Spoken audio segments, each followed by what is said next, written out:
తెలంగాణ రాజకీయాలలో మరో సంచలన పరిణామం చోటు చేసుకుంది.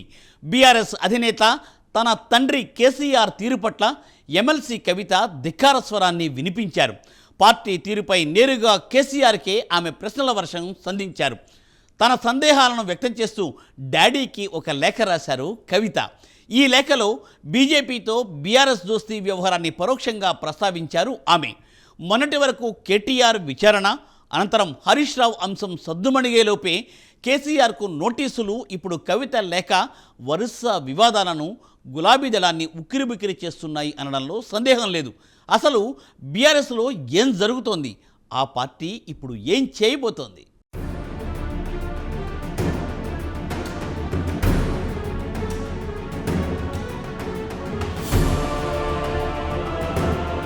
పదేళ్ల అధికారం తర్వాత ప్రతిపక్షంలో కూర్చున్న భారత రాష్ట్ర సమితికి వరుస దెబ్బలు తగులుతున్నాయి. ఫిరాయింపులకు పాల్పడుతూ ఇప్పటికే పలువురు ఎమ్మెల్యేలు, ఎమ్మెల్సీలు కాంగ్రెస్ గూటికి చేరిపోయారు. త్వరలో లెజిస్లేటివ్ పార్టీని విలీనం చేసుకుంటామని కాంగ్రెస్ సవాల్ చేస్తోంది. పార్టీ అధినేత కేసీఆర్కు సైతం కాళేశ్వరం కమిషన్ నోటీసులు ఇచ్చింది. ఇప్పటికే ఎమ్మెల్సీ కవిత లిక్కర్ స్కామ్ కేసులో జైలు జీవితాన్ని గడిపి వచ్చారు. ఫార్ములా ఈ కేసులో కేటీఆర్ ఇప్పటికే పలుమార్లు విచారణకు హాజరయ్యారు. మరోవైపు హరీష్ రావు రాజకీయ నిర్ణయం గురించి ఊహాగానాలు వినిపిస్తున్నాయి. ఇప్పటికే రాష్ట్రంలో, కేంద్రంలో అధికారంలో ఉన్న రెండు పార్టీలకు బీఆర్ఎస్ ప్రత్యర్థిగా ఉంది. దీంతో రానున్న రోజుల్లో పార్టీకి మరింత గడ్డు పరిస్థితి ఎదురు కాబోతోందని బీఆర్ఎస్ వర్గాల్లో మాట్లాడుకుంటున్నారు. ప్రస్తుతం బీఆర్ఎస్ ప్రధాన ప్రతిపక్షంగా దూకుడుగా వెళుతోంది. మాజీ సీఎం కేసీఆర్ సైతం లైవ్లోకి వచ్చారు.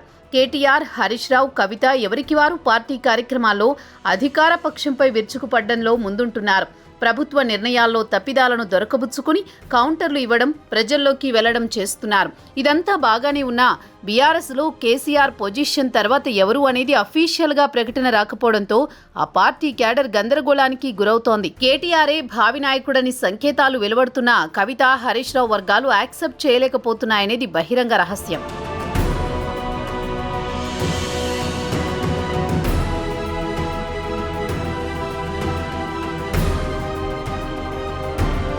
ప్రతిపక్ష బీఆర్ఎస్ పార్టీలో వర్గ విభేదాలున్నాయనేది కాదనలేని వాస్తవం. ఆ పార్టీలో మూడు ముక్కలాట నడుస్తోందని బీఆర్ఎస్ టాప్ లీడర్స్ కవిత, హరీష్ రావు, కేటీఆర్ మధ్య విభేదాలున్నాయని రాజకీయ వర్గాల్లో ఎప్పటి నుండో చర్చ నడుస్తోంది.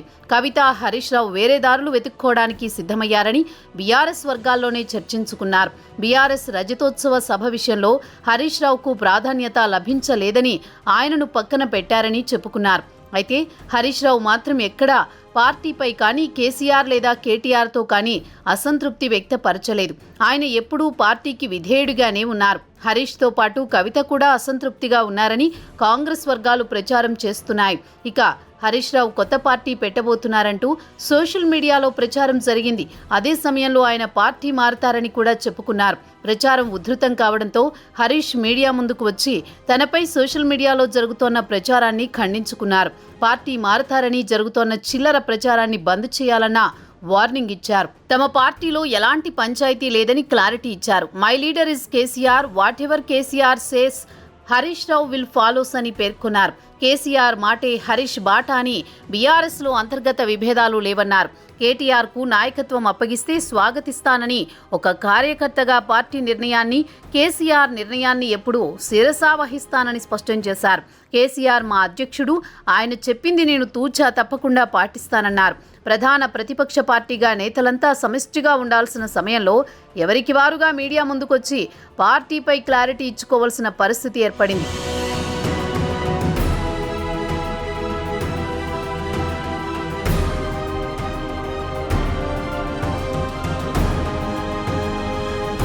హరీష్ రావు వివాదం సద్దు మణిగిందో లేదో పార్టీ చీఫ్ కేసీఆర్ కూతురు ఎమ్మెల్సీ కవిత లేఖ ద్వారా స్టేట్ పాలిటిక్స్లో మరో సంచలనం సృష్టించారు. పార్టీలోని తాజా పరిస్థితులపై తండ్రిని ప్రశ్నిస్తూ కవిత లేఖ రాయడం చర్చనీయాంశంగా మారింది. ఓవైపు బీఆర్ఎస్లో చీలిక మొదలైందని అధికార కాంగ్రెస్, బీజేపీ కార్నర్ చేస్తోన్న వేళ ఏకంగా కేసీఆర్ కూతురే ఆయనకు లేఖ రాయడం ఈ వార్తలకు మరింత బలం చేకూర్చింది. కవిత లేఖతో బీఆర్ఎస్లో లుకలుకలు నిజమేనని చర్చ షురూ అయింది. ఇప్పటికే కల్వకుంట్ల అన్నా చెల్లెలకు తల్లిదండ్రుల్లో తలా ఒకరు సపోర్ట్ చేస్తున్నారన్న టాక్ కూడా వినిపిస్తోంది.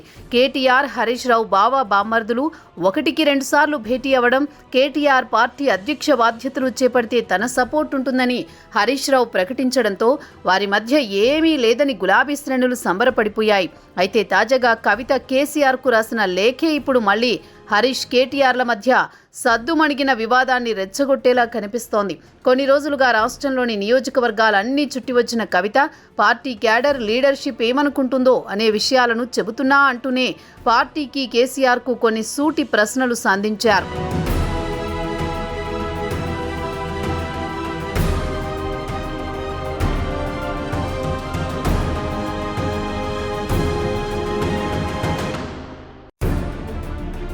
బీఆర్ఎస్ ఆవిర్భావ సభ తర్వాత కేసీఆర్కు కవిత లేఖ రాశారు. సభ నిర్వహించిన తీరుపై తన అభిప్రాయాన్ని లేఖలో కుండబద్దలు కొట్టారు. కేసీఆర్కు కవిత కొన్ని రోజుల క్రితమే రాసినట్లు చెబుతోన్న లేఖ తాజాగా బయటికి వచ్చింది. ఇప్పుడు ఆ లేఖ చుట్టూ కొత్త రాజకీయ చర్చ జరుగుతోంది. పార్టీ మీటింగ్ సక్సెస్ అయ్యిందంటూనే లోపాలను బయటపెట్టారామె. పాజిటివ్ ఫీడ్బ్యాక్, నెగిటివ్ ఫీడ్బ్యాక్ అంటూ 2 పార్టులుగా లేఖ రాశారు. తెలంగాణ అంటే బీఆర్ఎస్ అంటే కేసీఆర్ అని మీరు బలంగా చెబుతారని చాలా మంది అనుకున్నారని కవిత తండ్రికి రాసిన లేఖలో పేర్కొన్నారు. మహిళా సమానతలో 10 ఏళ్లలో అనుకున్నంత ముందుకు వెళ్లలేకపోయామన్న కవిత డైలాగ్తో గులాబీ దళం ఇరకాటంలో పడింది. పార్టీ ప్రత్యర్థులు కూడా కేసీఆర్పై ఎప్పటినుంచో ఇవే విమర్శలు చేస్తున్నారు. తెలంగాణ తల్లి విగ్రహం మార్పు, తెలంగాణ గీతంపై మాట్లాడతారని అనుకున్నట్టు కవిత రాసుకొచ్చారు. కేసీఆర్ స్పీచ్ బాగుంటుందంటూనే ఇంకొంచెం పంచ్ను క్యాడర్ ఎక్స్పెక్ట్ చేసిందని కవిత తెలిపారు. ఉర్దూలో మాట్లాడకపోవడం, వక్ఫ్ బిల్లు మీద మాట్లాడకపోవడం నెగిటివ్ అయిందన్నారు. బీసీలకు 42% రిజర్వేషన్ల అంశాన్ని విస్మరించడం, ఎస్సీ వర్గీకరణపై మాట్లాడకపోవడము నెగిటివ్ అని లేఖలో ప్రస్తావించారు కవిత. ఇంత పెద్ద మీటింగ్కు పాత ఇన్ఛార్జీలను ఇవ్వడంపై కొన్ని నియోజకవర్గాల్లో నెగిటివ్ ఫీడ్బ్యాక్ వచ్చిందని, లోకల్ బాడీ ఎన్నికల్లో ఈ ఇన్ఛార్జీలే బీఫామ్స్ ఇస్తారని ప్రచారం చేసుకుంటున్నారన్నారు. ఎంపీటీసీ, జెడ్పీటీసీ, ఎంపీపీలుగా ఉండాలనుకునే వాళ్ళు రాష్ట్ర నాయకత్వమే బీఫామ్ ఇవ్వాలని కోరుతున్నారని కవిత తన లెటర్లో రాశారు. భవిష్యత్తులో బీజేపీతో పొత్తు పెట్టుకుంటారన్న ప్రచారాన్ని చాలామంది మొదలుపెట్టారన్న విషయాన్ని కేసీఆర్ దృష్టికి తీసుకువెళ్లారు. ఇంకొంచెం బీజేపీని టార్గెట్ చేయాల్సిందేమో డాడీ అంటూ ఢిల్లీ లిక్కర్ స్కామ్లో నిందితురాలిగా ఉన్న కవిత పేర్కొనడం చర్చనీయాంశమవుతోంది. ఎమ్మెల్సీ ఎన్నికల్లో పోటీ చేయకుండా బీజేపీకి హెల్ప్ చేశామన్న మెసేజ్ను కాంగ్రెస్ జనంలోకి బలంగా తీసుకువెళ్లిందని కవిత ఎత్తి చూపారు. అన్నీ చెప్పాక పెద్ద లేఖ రాసినందుకు క్షమించాలని ప్రత్యేకంగా కవిత కోరుతూ అందరికీ అందుబాటులో ఉండాలని కేసీఆర్ని కవిత కోరడం కేసీఆర్నే విమర్శించినట్లయింది. ఎందుకంటే కేసీఆర్ క్యాడర్ లీడర్లకు అందుబాటులో ఉండరన్న విషయాన్ని కవిత ఇండైరెక్ట్గా చెప్పేశారు.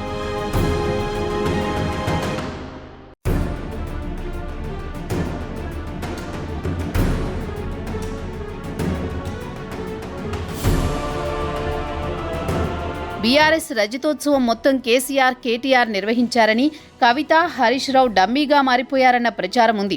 పేరుకే వర్కింగ్ ప్రెసిడెంట్ అయినా కేటీఆర్ ప్రెసిడెంటుగా వ్యవహరిస్తున్నారని గులాబీ శ్రేణులే అంటున్నాయి. ప్రస్తుతం కవిత లేఖతో వైఎస్ జగన్పై షర్మిల ఎలా ఎదురు తిరిగారో కేటీఆర్పై కూడా కవిత పరిస్థితి అలాగే వస్తుందా అన్న చర్చ మొదలైంది. ఇటీవల ములుగు జిల్లాలో సోదెమ్మలతో జోస్యం చెప్పించుకున్నప్పుడు కవిత సీఎం అవుతారని జోస్యం చెప్పారట. ఆ విషయం కూడా హాట్ టాపిక్ అయింది. మొత్తానికి ఈ లేఖతో కేసీఆర్ కుటుంబంలో కొత్త చిచ్చు మొదలైందంటున్నారు.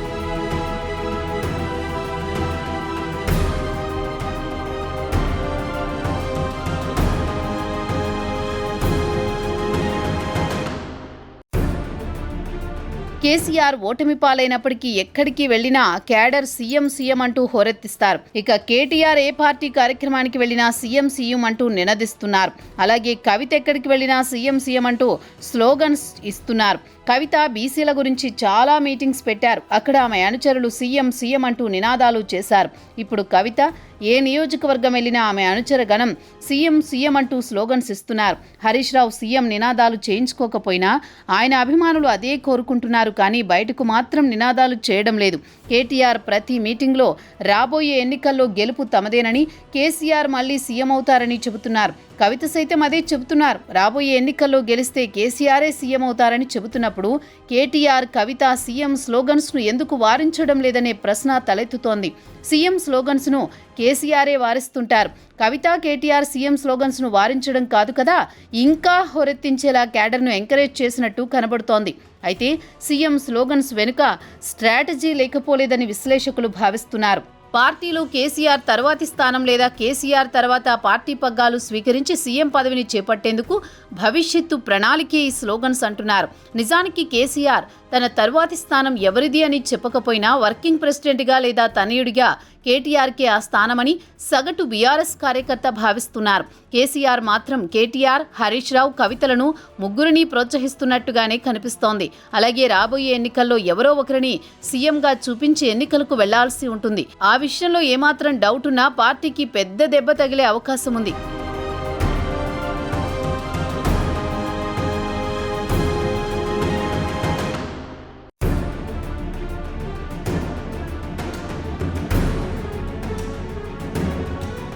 ఇదిలా ఉంటే తన తండ్రికి కవిత రాసిన లేఖ, అందులో ఆమె పేర్కొన్న కొన్ని అంశాలు అధికార కాంగ్రెస్ పార్టీకి బ్రహ్మాస్త్రంగా మారాయి. బీజేపీ, బీఆర్ఎస్ ఒక్కటేనని, ఆ పార్టీల మధ్య చీకటి ఒప్పందం ఉందని మేం చెప్పిన దానికి కవిత లేఖే నిదర్శనమని కాంగ్రెస్ దాడి మొదలుపెట్టింది.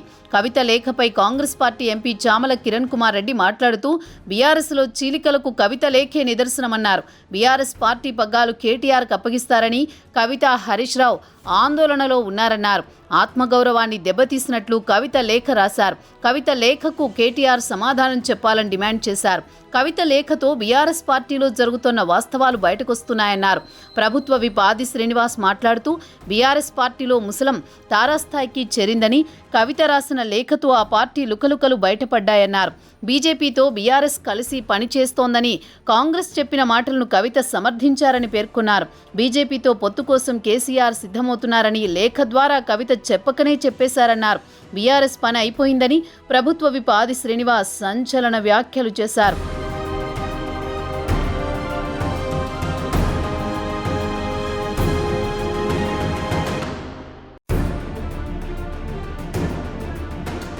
బీఆర్ఎస్ పార్టీ ముందు అనేక సవాళ్లు కనిపిస్తున్నాయి.